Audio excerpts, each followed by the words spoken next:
नमस्कार। मैं photo chemistry की सेकंड क्लास ले रहा हूँ, जो कि एमएससी फाइनल में 5th पेपर में है। ये टॉपिक है लैम्बर्ट बियर लॉ। हम जानते हैं जब एक मोनोक्रोमेटिक लाइट को, ये मोनोक्रोमेटिक लाइट है, उसको अगर हम किसी मीडियम के ऊपर इंसिडेंट करते हैं या आपतित करते हैं, तो ऐसे में उसका कुछ भाग तो क्या हो जाएगा, रिफ्लेक्टेड हो जाएगा, कुछ भाग एब्जॉर्ब हो जाएगा, और जो शेष भाग है वो क्या हो जाएगा, ट्रांसमिटेड हो जाएगा। यानी कुछ तो क्या हो जाएगा, परावर्तित, कुछ अवशोषित, और शेष भाग क्या हो जाएगा, पारगमित हो जाएगा। अब ये मोनोक्रोमेटिक लाइट क्या होती है? मोनोक्रोमेटिक लाइट वह होती है जिसकी लैम्डा परास अत्यंत कम होती है। तो जब इसको किसी मीडियम पर डालते हैं तो ये 3 पार्ट होते हैं। ये हमने एक मीडियम लिया है टी, जिसकी हमने जिस भी जो सेल लिया है उसके अंदर हमने लिया है टी बराबर 0 से टी बराबर टी उसकी थिकनेस ली है। ये हमने लिख रखा है टी बराबर thickness of medium, I zero बराबर इंटेंसिटी ऑफ इंसिडेंट लाइट, आई ए बराबर इंटेंसिटी ऑफ एब्जॉर्ब लाइट, और आई आर बराबर intensity of reflected light, I T बराबर इंटेंसिटी ऑफ ट्रांसमिटेड लाइट। तो इस प्रकार जो आई जीरो है यानी इंटेंसिटी ऑफ इंसिडेंट लाइट, वो इन तीनों के योग के बराबर होगा, यानी reflected light, absorb light and transmitted light के। अब अगर मान लो हमने जो मीडियम लिया, ये ट्रांसपेरेंट मीडियम लिया, तो ऐसी स्थिति में क्या होगा, ट्रांसपेरेंट मीडियम लेने पर जो रिफ्लेक्टेड पार्ट है वो क्या हो जाएगा, नेग्लिजिबल हो जाएगा। तो यानी आई जीरो वो किसके सम के बराबर होगा, आई ए प्लस आई टी, या हम यूँ कहें जो आई टी, यानी ये जो आई टी है ये किस पर डिपेंड करेगा, ये डिपेंड करेगा आई जीरो और आई, ये जो आई टी है वो डिपेंड किस पर करेगा, आई जीरो एंड आई ए पर, ये आई ए पर। तो इस प्रकार से therefore transmitted light is depend upon incident and absorb part. अब लैम्बर्ट लॉ क्या है?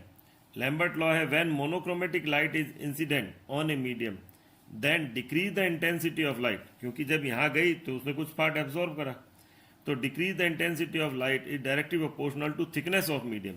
यानी ये जो मीडियम लिया है, जो हमने सैंपल सेल लिया है, उसकी थिकनेस पर डिपेंड कर रहा है। तो यानी कि इंटेंसिटी आई जीरो जो है, या इंटेंसिटी जो इंसिडेंट लाइट की है, वो डिक्रीज होगी किसके साथ, इस मीडियम की थिकनेस के साथ। तो और decrease the intensity of light with thickness of medium is directly proportional to intensity of incident light. ये हमने इस तरीके से ये एक रिलेशन लिखा है यहाँ पर, यानी decrease the intensity with thickness, ये रहा थिकनेस, और डिक्रीज नेगेटिव आ गया, ये directly proportional to intensity of incident light.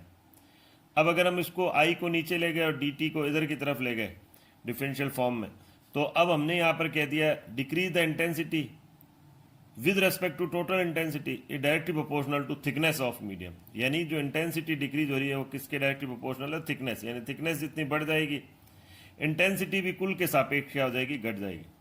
ये प्रोपोर्शनल का हमने साइन हटाया और उसकी जगह हमने एक कांस्टेंट लगा दिया, वो है के टी। अब अगर हम मान लो इसका इंटीग्रेशन लेते हैं आई जीरो से आई टी तक, ये हमने इसका इंटीग्रेशन लिया आई जीरो से आई टी तक, तो ये इसी तरह से दोनों तरफ का इंटीग्रेशन लिया, तो t बराबर 0 से t बराबर t तक थिकनेस के लिए हो गया। यानी t बराबर 0 पर जबकि क्या हुआ, थिकनेस जो है वो नहीं है, तो उस समय तो आई जीरो के बराबर ही होगा। लेकिन जैसे ही आपने थिकनेस कुछ ले ली, तो ऐसे में अगर मान लो हमने इसको t बराबर 0 कर दिया पूरे को, तो आई जीरो के बराबर ही होगा। उस समय ना एब्जॉर्प्शन होगा ना रिफ्लेक्शन होगा। लेकिन जैसे ही हमने थिकनेस 0 नहीं ली, यानी कुछ ले लिया, ये रहा थिकनेस, तो अब जो आई जीरो है वो किस में बदल गया, आई टी में बदल गया, क्योंकि कुछ भाग क्या हो गया, एब्जॉर्ब हो गया। और चूंकि हमने ट्रांसपेरेंट मीडियम माना है तो रिफ्लेक्टेड पार्ट को हमने नेग्लिजिबल मान लिया।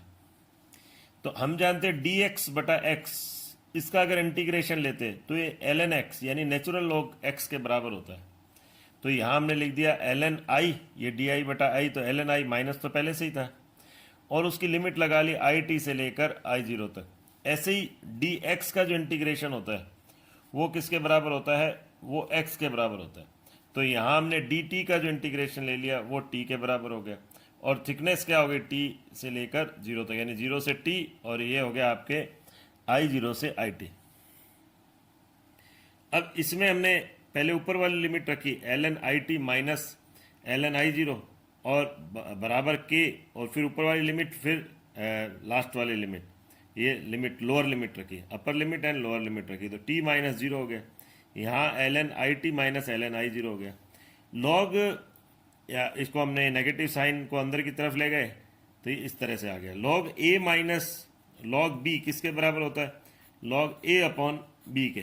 तो यहाँ हमने लिख दिया ln I0 अपॉन IT बराबर KT। अब सेम इसी तरह का है बियर लॉ, लेकिन ये जो नियम है डिपेंड करता है ये कंसंट्रेशन पर। जैसे लैम्बर्ट लॉ तो डिपेंड कर रहा था थिकनेस पर, तो यानी कंसंट्रेशन के साथ जो इंटेंसिटी है वो डिक्रीज होती है। तो यहाँ पर यही नियम हो गया according to Beer when monochromatic light is incident on solution, अब की बार हमने सॉल्यूशन टर्म यूज करा, then decrease the intensity of light is directly proportional to concentration of solution. तो यानी लाइट की इंटेंसिटी जो घटती है वो decrease the intensity of light is directly proportional to concentration के साथ घटती है। या फिर हमने इसको दूसरे फॉर्म में भी लिख रहा है decrease the intensity of light with concentration of medium is directly proportional to intensity of incident light. जैसे यहाँ तो थिकनेस के साथ था कि यानी थिकनेस के साथ इंटेंसिटी घटती है, तो यहाँ कंसंट्रेशन के साथ इंटेंसिटी घटती है। और ये कुल के सापेक्ष इंटेंसिटी घटती है, जैसे जैसे कंसंट्रेशन बढ़ाते हैं ऐसे यहाँ कुल के सापेक्ष इंटेंसिटी घटती है जैसे जैसे थिकनेस बढ़ाते हैं। कुल के सापेक्ष इंटेंसिटी घटती है जैसे जैसे थिकनेस बढ़ाते हैं। अब इसको वही सेम प्रोपोर्शनल का साइन हटाया, हमने k डैश DC लिख दिया, और ये हमने इसी तरह से दोनों तरफ इंटीग्रेशन लिया। ये मैं पहले ही आपको बता चुका हूँ DI बटा I, इसका इंटीग्रेशन किसके बराबर होता है? ln I के बराबर। तो ये हमने वैसा कि वैसा ही रखा, बिल्कुल सेम वही रिलेशन आया जो पिछले में था, यानी ln I0 अपॉन IT वो बराबर था KT के, और अब की बार आ गया ln I0 अपॉन IT बराबर हो गया k डैश C के। इन दोनों को कंबाइन कर दिया हमने, यानी किसको? ln I0 अपॉन IT और KC, और यहाँ पर ln KT, और यहाँ पर ln I0 upon IT k dash C। तो हमने ये k डबल डैश C, एक और नया प्रोपोर्शनल कांस्टेंट लगा दिया k डबल डैश C, समानुपाती स्थिरांक।